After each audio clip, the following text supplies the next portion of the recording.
தஞ்சாவூர் மாவட்டத்தில் கும்பகோணம் அங்கே வந்து அரசு கலைக்கல்லூரி இருக்குது, பெண்கள் கலைக்கல்லூரி. அதில் சுமார் 2000 பெண்கள் படிக்கிறாங்க. அதில் படிக்கக்கூடிய ஒரு பெண் சில நாட்களுக்கு முன்பு வகுப்பில் அவங்க அட்டன் பண்ணிகிட்டு இருக்காங்க, பாடம் நடத்திட்டு இருக்காங்க. திடீர்னு வந்து அவங்க வந்து வயிற்று வலிக்குன்னு சொல்லிட்டு பாத்ரூம் ரெஸ்ட் ரூமுக்கு போயிருக்காங்க. போன இடத்துல அவங்க வந்து ஒரு பெண் குழந்தை அவங்களுக்கு பிறந்துருச்சு வயிற்று வலியில். உடனே இவங்க அதை பார்த்துட்டு அந்த குழந்தைய துணியில் சுற்றி அங்கே இருக்கிற ஒரு குப்பை தொட்டியில், அந்த கல்லூரிக்கு வளாகத்தில் இருக்கக்கூடிய குப்பை தொட்டியில் கொண்டு போட்டு இவங்க ஒன்றும் தெரியாத மாதிரி கிளாஸுக்கு வந்து வந்துடுறாங்க. இவங்களுக்கு ரத்தப்போக்கு ஜாஸ்தியாகிட்டே இருக்குது. பக்கத்தில் இருக்கிற மாணவிகள்லாம் என்ன மாதிரி ரத்தம் போகுது என்னன்னு கேட்டிருக்காங்க. அப்போ சொல்லியிருக்கேன், எனக்கு மாதவிடாய் பீரியடு, அதனால் போகுதுன்னு இருக்காங்க.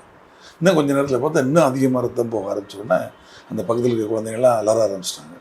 அலறி அவங்க டீச்சருக்கு சொன்னோன்னே அங்கே கல்லூரி ஆசிரியை வந்து பார்த்துட்டு பிரின்ஸிபாலுக்கு சொல்லி 108 ஃபோன் பண்ணுறாங்க. 108 வந்து இந்த குழந்தைய வந்து கூப்பிட்டு போய் கும்பகோணம் அரசு மருத்துவமனைக்கு கூப்பிட்டு போகிறாங்க.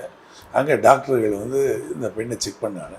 செக் பண்ணிவிட்டு ஒரு அரிசிகரமாக தகவலை அப்போ தான் இவங்க சொல்கிறாங்க, இந்த குழந்தை வந்து பெண்ணுக்கு குழந்தை பிறந்திருக்கு,